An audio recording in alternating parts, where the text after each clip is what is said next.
The Cincinnati Bengals offense ran it back, and the defense finally put together a complete game for the first time in quite a while. The result?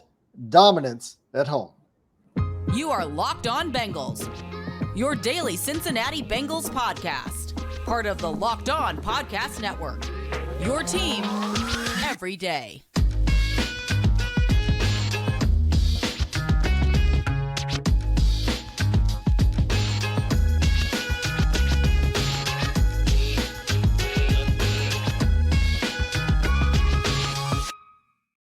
What up, Bengals fans, and welcome to another episode of the Locked On Bengals podcast. I'm Jake Liscow. He's James Rapien. Together we make up the Locked On Bengals podcast, coming to you every day here on YouTube or anywhere you get your podcast, wherever you're listening to us. We appreciate you making us your first listen and being an everydayer as the Bengals put together their second straight 30-plus point performance on offense, a dominant performance on defense. We'll get into all the takeaways in today's episode, brought to you by PrizePicks, the easiest and most exciting way to play daily fantasy sports.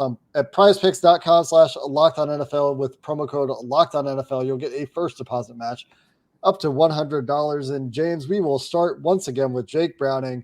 Big sigh of relief for me, which I would have never anticipated before the season, when Jake Browning returned from what turns out to be hand cramps, and he gave himself a bit of a hard time, as I'm sure his teammates did, about not drinking enough water. But outside of one play where he and Tanner Hudson aren't on the same page and the Bengals get the worst punishment imaginable for that, a pick six, Jake Browning, pretty good.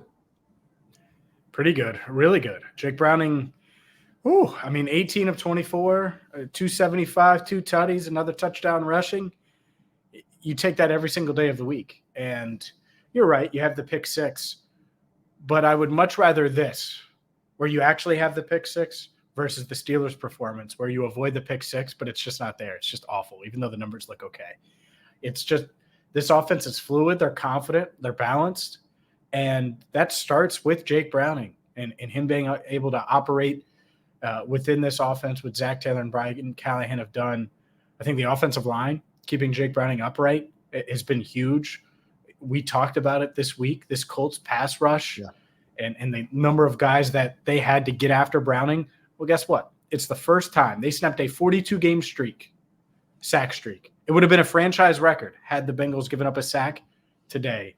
They didn't. They avoid that. The 42-game streak is over.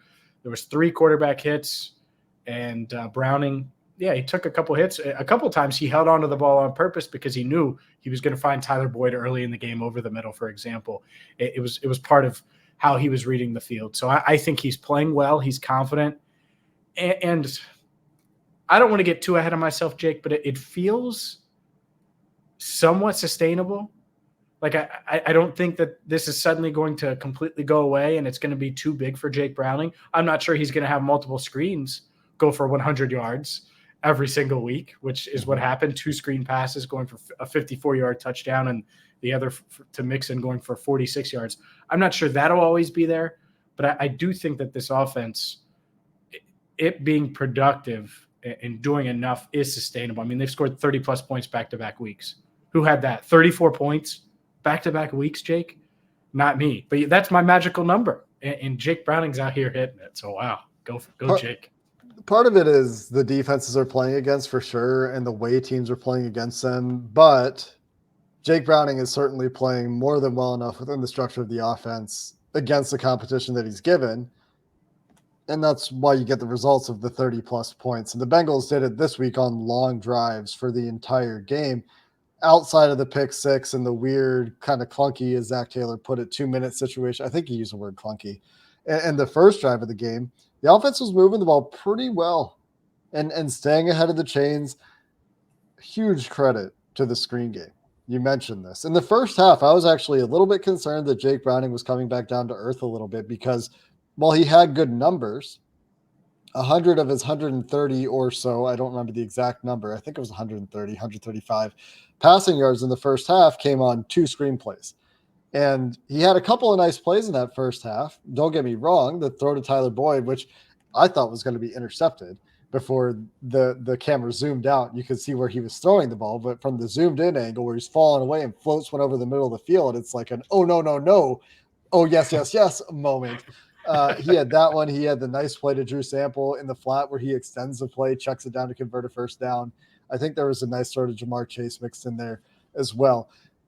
But that was kind of it. Outside of that, the offense was moving in fits and spurts. They did have those 2 huge plays. We'll talk about Chase Brown, obviously, to get to a 14-0 lead and show as they finished the game that they were the better team in this contest.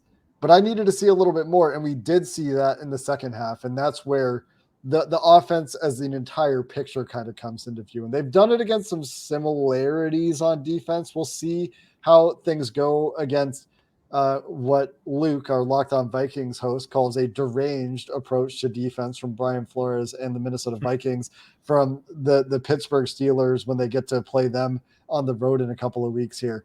But 2 straight games against the AFC South, which is a mess, by the way, absolute tire fire right now is the AFC South, particularly this week in week 14.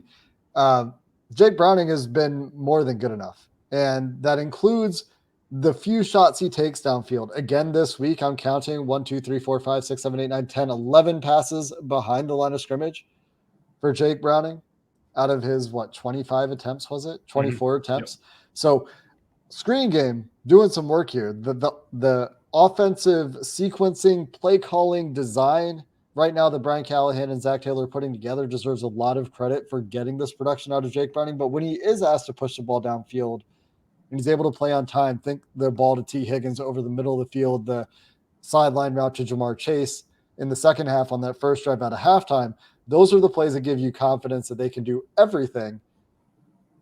And they just need to keep it going against some different defenses here in the near future.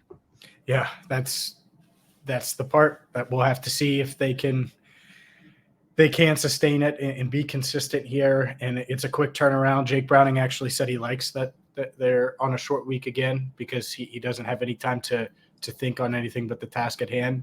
And so it makes a ton of sense to me. Stay in the groove and stay with whatever you're doing because, man, I chime back to our game preview show before the Monday night game. And I was adamant about, remember how many times I said playoffs? And it felt stupid saying it because everyone was thinking draft and mock draft Monday. When are you guys going to do mock draft Monday? And in a span of literally 6 days, the Bengals go from 5-6 and the season's over in a lot of people's minds to 7-6 and feeling much better about their outlook and chances of making the postseason. So it's wild. I think this offense deserves a lot of credit. I think the offensive line has really played it, including that Pittsburgh game, by the way, where I thought they were really good in pass protection. But this offensive line's coming together. It was the happiest I had seen the unit in a while. And I think they enjoy playing this style of football and understand the task at hand, which is let's go win the war in the trenches. We have to do that if we're going to win games. And right now they're 2-0 over these past 2 weeks. And one of the big questions going forward, like future, not something we need to dig into today, is what's the future of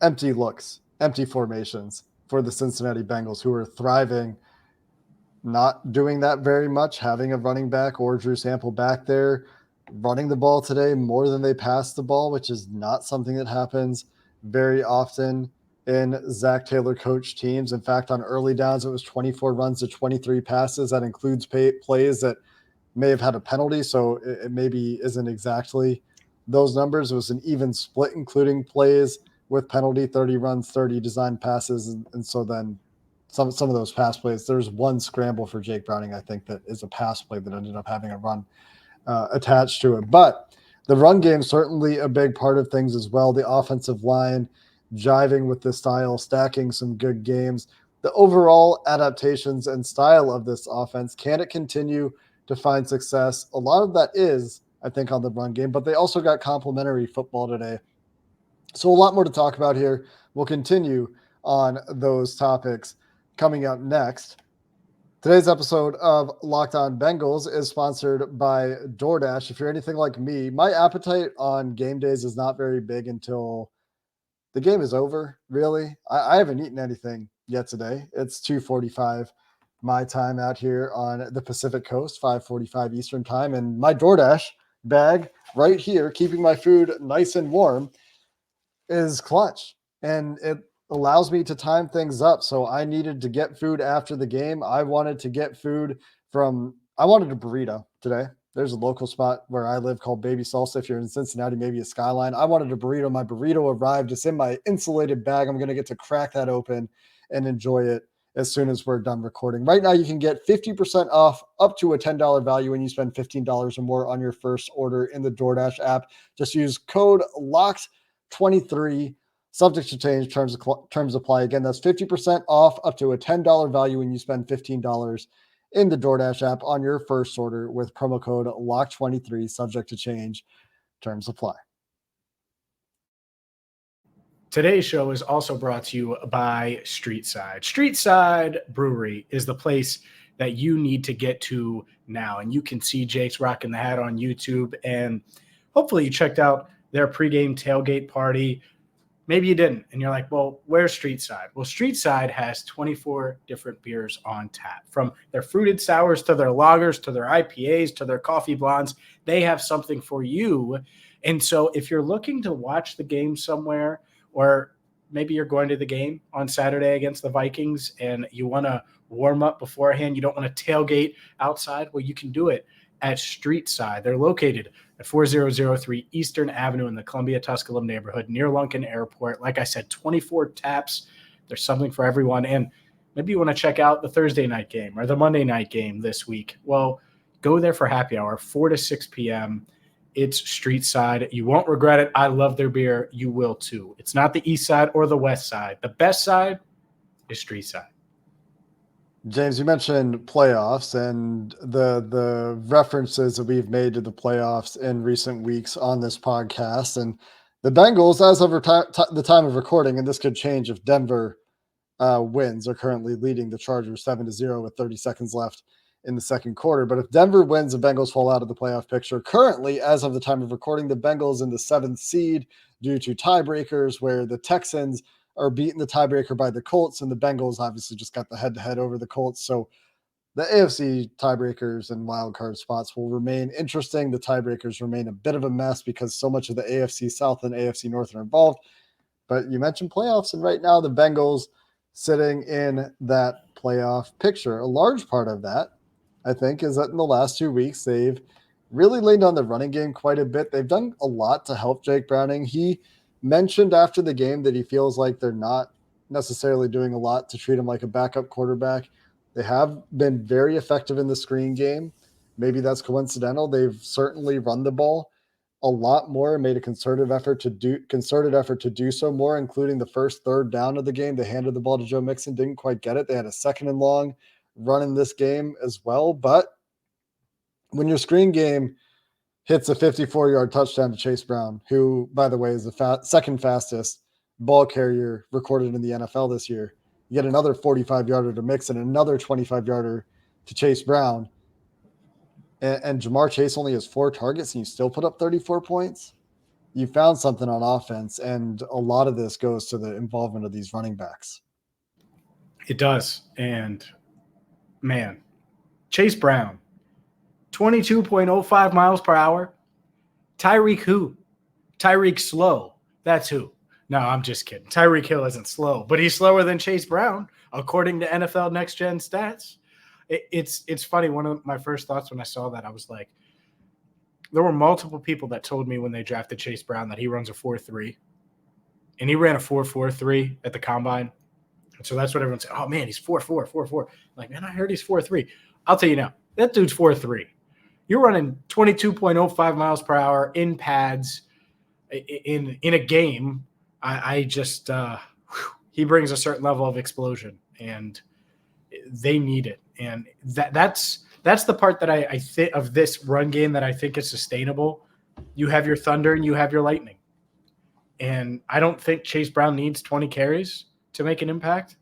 And I think Joe Mixon is comfortable in the role that he's gotten. And even though you look at the attempts, the 21 attempts, Some of those are in garbage time, but 15 or so attempts for Joe Mixon, 8 to 10 for Chase Brown on the ground. I think that's probably going to be their goal balance-wise moving forward. If they're able to play with a lead and play the way they want, they're not passing a ton trying to get back into it. So I think that this running game, it's been really nice for Jake Browning. It's been nice for the offensive line. I'm telling you, they were ear to ear happy that they could go do what they do. And I feel good for the line and Frank Pollock and that entire unit, because we know they're talented, and sometimes they weren't put in the best situations because of how the offense was, or because they were down and having to throw the ball 45 times. You didn't have to do that today. And they may have to against the Vikings. I don't know. You never know how the game's going to play out. But this is the ideal blueprint, I think, for the Jake Browning-led Bengals, certainly the Bengals for the rest of the season, and hopefully they can keep it up. The Vikings, hilariously, in their own backup QB battle today, are currently in a 0-0 tie with the Las Vegas Raiders. The teams are averaging, I'm just looking at yards per play, 2.6 yards per play for the Vikings, and 3.2 yards per play for the Raiders. That's why that's hilarious. And this game's going on as we're talking. Justin Jefferson was just transported to a local hospital with a chest injury for precaution. Okay. Yeah, okay. Me too. It's precautionary reasons. I hope he's on the field Saturday, but certainly something we'll monitor throughout the week on a short week. And it's another game of backup quarterbacks. So it's another game where teams will probably need to lean on the run game. We've seen the Bengals play Josh Dobbs this year. Good question from one of our listeners, who I don't know if I'll be able to find it on Twitter right now as I scroll for the question, but have the Bengals ever played the same quarterback with different teams twice in a season? That was from Mr. Ned, Mr. Irish Red. I wonder. Maybe that's some research we can do this week and see if they've ever done it, unless you know off the top of your head. But it is interesting that the Bengals will face Josh Dobbs again. Yeah, I don't know off the top of my head. If they continue to average 2 yards per play, maybe they won't face Josh Dobbs again. You never know. True. But, yeah, I think this part is fun. The fact that we've had a little bit of a few minutes talking playoffs, talking offensive explosion, talking offensive line, talking about Jake Browning playing well. And not even the pick six, the other play, he left a touchdown to T. It's a touchdown. And he throws it behind T. T adjusts, makes a heck of a play. And I know people are on T for his drops, and I get it. I also didn't think that was interference, and he should have had a touchdown. But could have had 2 touchdowns today. And that's what's fun, is maybe Browning's just going to get better. Like, if you want to be, like, super optimistic right now, there have been plays in all 3 of these games, of course the Steelers game, but even the past 2 games where he's played well, where you could look at it and say, oh, well, he could play a little better. Or he could have done that, especially this week. And so you never know. Maybe he'll get better. The touchdown scorers today, as I'm sure fantasy football players know: Joe Mixon, rushing touchdown; Jake Browning, QB sneak, rushing touchdown; Chase Brown, screen, touchdown; Tanner Hudson, first touchdown of his career. Did I hear that right? Or is it just Bengals' career? Good for him. Definitely Bengals' career. Good for him. Good for Tanner Hudson. Good for them spreading the ball around too, right? In a game that we thought this offense was going to have to feature Jamar Chase in a huge way. Wouldn't be shocked if in the future they have to throw the ball to Jamar Chase a whole lot more than they did in this game. They got a huge lead. They were able to run the ball late to finish the game. Last thing on the offense before we transition to the defense here to finish up the show, James, I just loved the setup for the screen to Chase Brown. They've been running this motion with Jamar Chase. They were hitting the winebacks last week. You know the Colts were gearing up for that play. Talked about it all week with the way that the Colts send their defensive ends flying upfield. They like to penetrate against the run game. They don't like to sit back and kind of play run fits and that sort of thing and try to – well, they do. Every team has run fits. But they're much more aggressive in terms of sending their defensive line upfield. They set that up. They play action off it. They come back on the same side to Chase Brown. Beautiful scripting, beautiful setup for that play. And just a lot of credit, I think, needs to be given to this offensive coaching staff for putting together a plan that is using diverse weapons in diverse ways, finally getting the opportunities for Chase Brown. He's paying them off for doing so. Maybe it shouldn't have taken this long, but glad we're getting a look now because we know that he can be that explosive change of pace back. But like I said, the defense finally put together one of their better games of the season. We'll finish the show on that topic coming up next. Today's show is brought to you by PrizePicks. PrizePicks is daily fantasy the way it should be, and it's the largest daily fantasy sports platform in North America. With PrizePicks, you don't have to battle thousands of other players, including pros and sharks. All you do is pick more than or less than on 2 to 6 player stat projections and watch the winnings roll in. So maybe you thought Jake Browning was going to go for more than his passing yards projected with PrizePicks, which you would have been right. Or Chase Brown was going to go for more than his number of receiving yards. You would have also been right, also rushing yards. But that's neither here nor there. But you do that. You pick 2 to 6 players, more than, less than, and watch the winnings roll in. You can earn up to 25 times your money with PrizePicks today. And it's so easy to use. You can make your entries in less than 60 seconds, just a few taps. They do have Apple Pay for quick and easy deposits into your account. It is convenient, it is fun, and you can take advantage of it today by going to prizepicks.com/lockedonnfl and use code LockedOnNFL for a first deposit match up to $100. Again, that's prizepicks.com/lockedonnfl and use code LockedOnNFL for a first deposit match up to $100. James, this defense put together a heck of a game. The offense gave up 7 points on the pick six. Just not same page for Jake Browning and Tanner Hudson on that play. Got punished, worst possible outcome for not being on the same page on that kind of throw. The Bengals defense had one bad drive where they gave up a bunch of third down conversions and a fourth down touchdown, all sprung by a Trey Hendrickson penalty, but Trey Hendrickson was great outside of that in this game. What are your big thoughts on the defense? This is what they needed and what I wanted to see, but I had kind of ruled out this kind of performance for them, where they just kind of shut down an opposing offense. That hasn't been them this year. And so going in, I was just hoping that they'd force a few turnovers and put the offense in an advantageous position. And I thought they would give up yards to Zach Moss, and I thought they would give up yards to Michael Pittman Jr. And I thought that Gardner Minshew would make plays.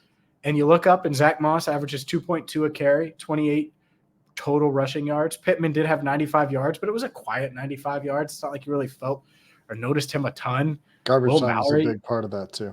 Yeah, the 31-yarder. And Will Mallory with 5 catches, by the way. Shout out to the draft nuts that remember us talking a little bit about Will Mallory. So that was an interesting one. But yeah, like Josh Downs, Alec Pierce, those guys didn't have the impact that you at least thought they could have, that I'm sure the Colts thought they were going to have coming into this game. And one thing that has been adamant, I know Cheeto talked with Elise Jesse after the game, and when I talked with Elise, she said that Cheeto said that Lou has been all over them, all over them. And I noticed it today. There weren't the wide open guy. I mean, was there ever a time? It's not like the first play from scrimmage on Monday Night Football where Christian Kirk is just wide open by about 5,000 yards. You didn't see that. You didn't see those kind of breakdowns. I didn't notice a bunch of missed tackles. And so this is the kind of defense that we hope to see all season long. And they're not going to shut teams down every single week. Even a team like the Vikings, I don't expect them to shut them down, but I don't expect them to give up 1,000 big plays either. And so this was much more like the defense we're used to seeing. Yeah, just a long of 31 yards for Michael Pittman in this game. Will Mallory, like you mentioned, the second leading receiver for the Colts, had a 16-yard catch. Zach Moss had a 15-yard catch, which was really a dump off that he took upfield. Josh Downs had a 12-yard catch. Alec Pierce had a 12-yard catch. The explosive play element that we've been talking about so much this year did not bite them nearly as much. They piled in 6 additional tackles for a loss. They had 3 sacks to go with that. And when they got the Colts behind, when they got the Colts off schedule, the Colts just could not overcome it. And there was a lot of Gardner Minshew straight drop back passing, the most effective drive for the Colts in this game. They were in a lot of RPO stuff, a lot of misdirection stuff, and that was working. But when Gardner Minshew is just a straight drop back passer, he was not good. And the Bengals were the beneficiaries of that and forced a lot of that. Trey Hendrickson was an absolute monster in this game. I know he had the penalty, and it was a very bad penalty, and the penalty certainly changed the story of the first half, because instead of the Bengals getting the ball back with a 14-point lead and potentially positive field position, because the Colts would have gone 3 and out there, the Colts drive down, get a touchdown, and the Bengals immediately give the ball right back for a pick six. It's 14-14 instead of potentially 21-0, potentially 17-0, potentially a field position game there, make the Colts figure it out again after another 3 and out instead of finding a rhythm there. And really, like most of the Colts' third down conversions of the game, in fact, all of the Colts' third down conversions of the game came on one drive, which tells you something about this Bengals defense in this game. It was that second quarter. It was that second quarter drive. It was a second quarter drive. They converted all of their third downs on that drive until they needed to go for it on fourth down in the red zone. They had 3 total third down conversions in the game. Pretty good. It's exactly what they haven't been able to do is get off the field regularly, And on that drive, they did give up a 3rd and 10 after the penalty. Yep.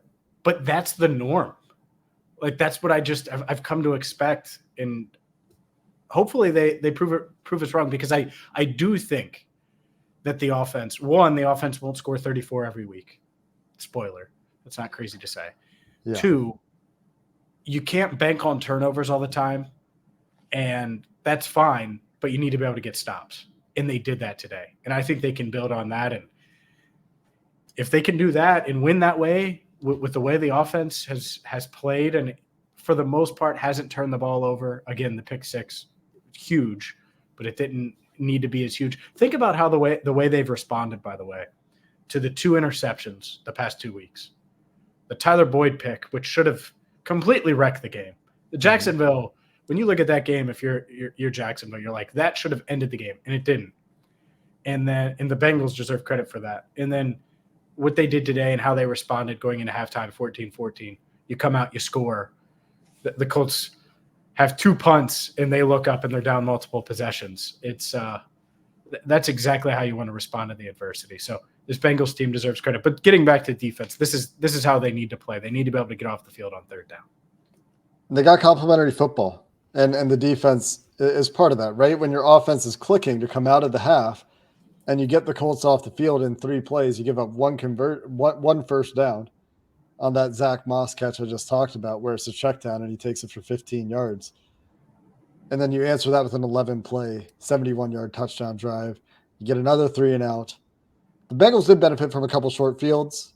DJ Ivey, shout out, getting some playing time on defense and on special teams, throwing a blocker into the punt returner to force a fumble and then recovering that fumble. That's about as good as you can do as a gunner on that play. Huge play for DJ Ivey. Also had a pass breakup on a pretty poorly thrown, admittedly, go ball, but was right there, made the play at the catch point against Alec Pierce. And good for him in his first extended playing time. The only long drive for the Colts in the second half, a 50-yard drive, ended with that Trey Hendrickson, BJ Hill combo for the interception. Outside of that, the Colts really had nothing going in this game. They had like 2.5 drives. They missed a field goal. That helps the Bengals quite a bit, obviously, early in this game. They go 79 yards on the next play. They had those 2 drives, and then they have the drive that ends in the interception when the game is 31-14, and the defense is going real soft. So tons of credit to this defense across the board. A lot of guys deserve credit in the run game. Jermaine Pratt had one of his vintage Jermaine Pratt run-throughs where he blows up a run for a loss. In general, the run defense, extremely good in this game. A lot of good things to say. Not a whole lot of bad things to say. We don't need to say them. Today we'll have plenty of time to get into the tape and break this game down. And then we'll shift gears and get ready for the Minnesota Vikings, who seem to be adrift with Josh Dobbs at quarterback. And we'll see if they have a QB change coming. We'll talk with Luke about that. Things change in a hurry, as we know. They change in a hurry. You got me breathing a sigh of relief when Jake Browning comes back out with hand cramps. I mean, drink some water, Jake. Drink some water. Okay, we got to go. Let's go. I got to go drink some water. James is yelling at me. That's going to do it for this episode of the Locked On Bengals podcast. Until next time, thanks for listening. Hoo day, and have a good one. Drink water.